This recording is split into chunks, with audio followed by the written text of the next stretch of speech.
If I asked most professionals how much is actually in their pension funds, most of them would have no idea how much is in there. And yet, for many people, their pension fund is their biggest asset, and it's the biggest asset that they'll ever own. Welcome to the Financial Metaverse. I'm sitting with my business partner and the co-founder of Siolise Bluestar, a premier financial planning franchise business. And today we're going to be talking about the dangers of not paying attention to your pension fund. I'm here with Nandi. Nandi, welcome. Thanks for joining the Financial Metaverse. Thank you, Zola, for having me. Thank you. Excellent. So we're starting off by, explaining a simple reality based on our personal experience as we deal with a lot of professionals. They don't pay attention to their pension funds. How has been your experience as you consult with clients, especially those who are high income earners? Indeed, clients are not looking or paying attention to their pension fund, of which it is the most asset that they'll ever own, as you said. And definitely, it is something that it should not be ignored because it plays a very important role in their lives. Yeah, no, absolutely. And like you mentioned, it places a very big risk because if you're not paying attention to something, that means by the time you check or realize what's going on, it may be very difficult to adapt or to make changes. And pension contributions, of course, they happen automatically. The money gets deducted from your payslip into the pension fund. And most times people don't even know where that money is going to. I don't know, in your experience, do people really question what is happening with the deductions into their pension funds? Clients should know how is that money invested and should know the value of it so that they can be able to plan properly, because ignoring it now, it doesn't make justice towards them. They need to pay attention and make sure that they plan properly for it. And I think because it just happens in automated fashion, it's just hands off, it makes it easy for people to just forget about it. And because the employer is the one that initiates that whole process, it makes it easy for people to, I suppose, not take responsibility or accountability for it.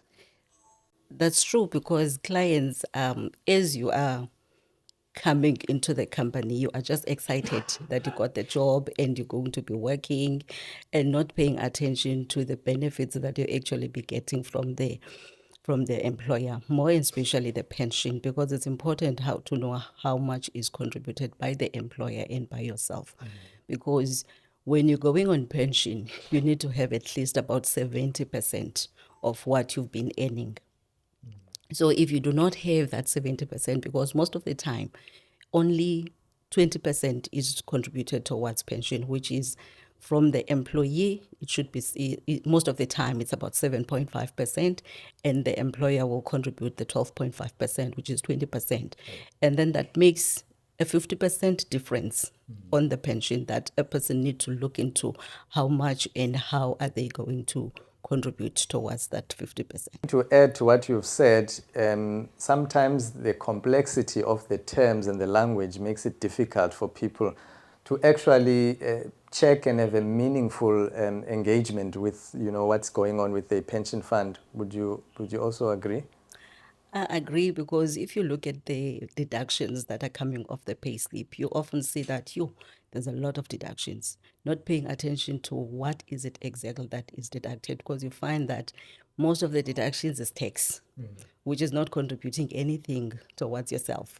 You see, and now having to pay attention to your pension enables you to make sure that that part of your life is not ignored until the last time.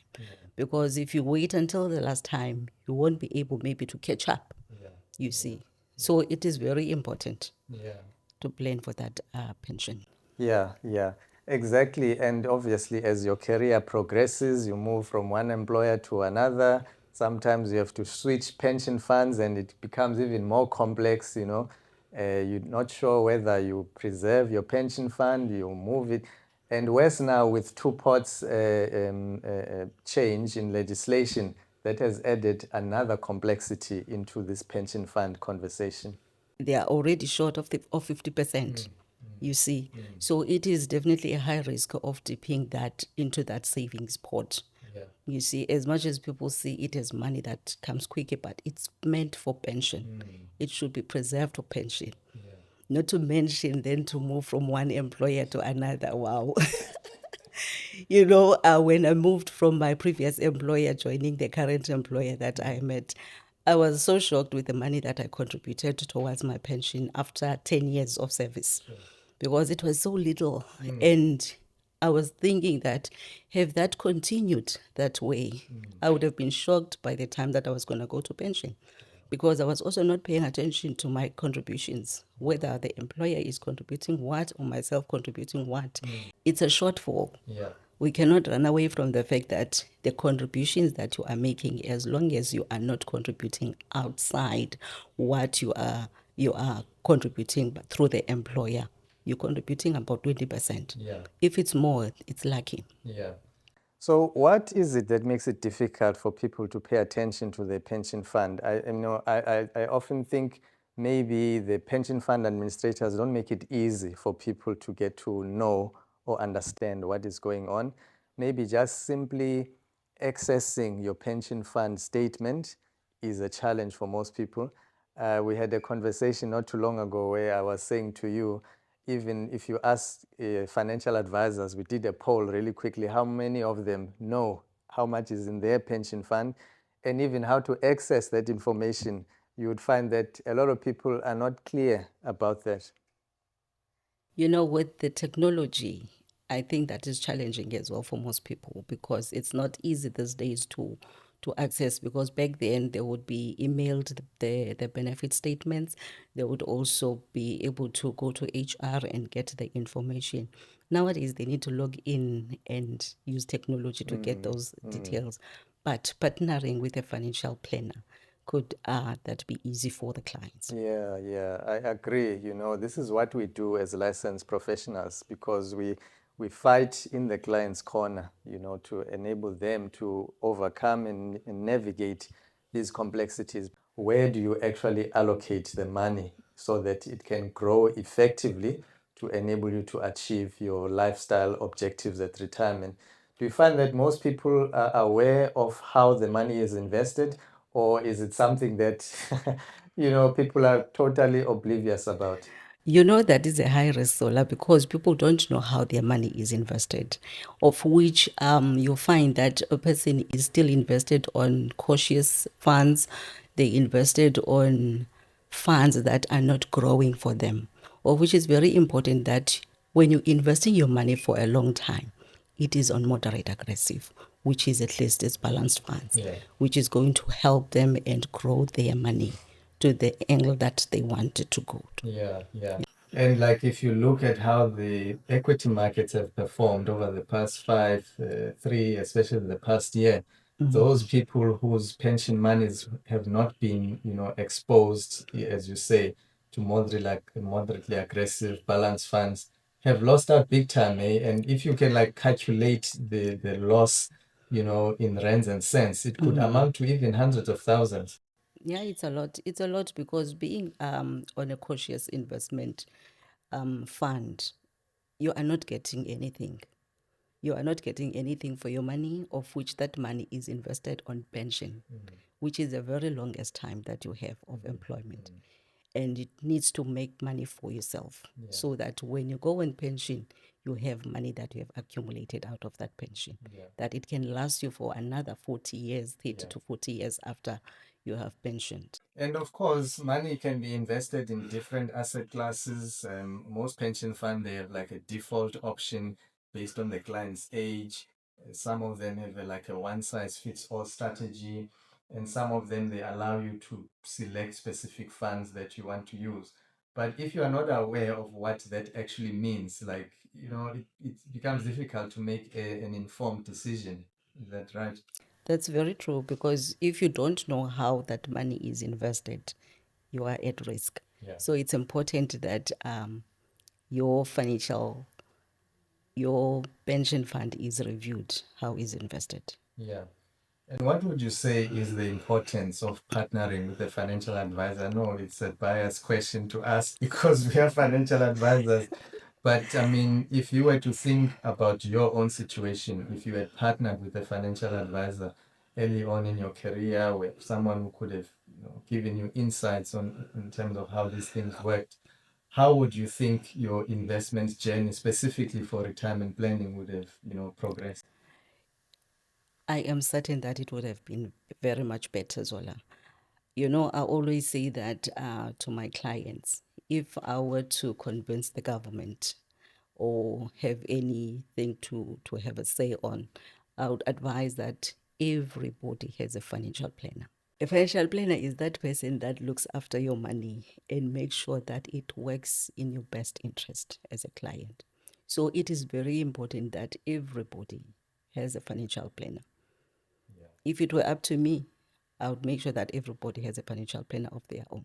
Yeah, yeah, I would agree. I mean, even the most successful people have coaches, they have mentors.